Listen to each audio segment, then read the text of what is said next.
In Step 8, you'll complete the housing application by submitting your payment. Once you've signed and submitted the license agreement, you may proceed to the following page titled Housing Application Payment Options. At this point, you may proceed with payment, which we highly recommend for those wishing to immediately reserve a place in line for room selection. The housing application is incomplete until the payment has been processed.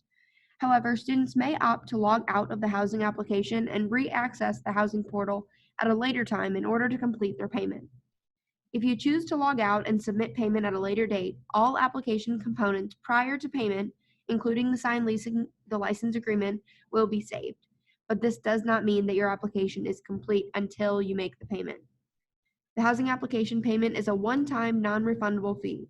If you're a returning resident who previously has submitted the housing application at U of L and successfully paid the application fee, then you are not required to make the payment again. Our office currently accepts Discover, MasterCard, and Visa as forms of payment.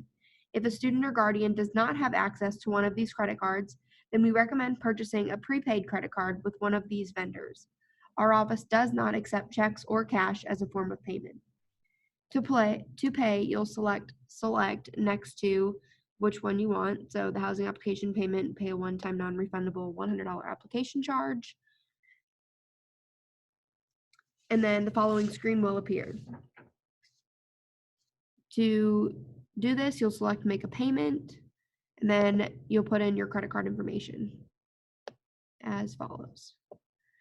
It'll also automatically put in your name and your address, so that's something that you won't have to do, and then your billing information should be the same as your shipping information. If not, then you can put that in separately. Once you have inserted your information, select Pay Now to make a payment, and a receipt screen will appear which says, "Thank you for your order. You must select Return after completing the payment."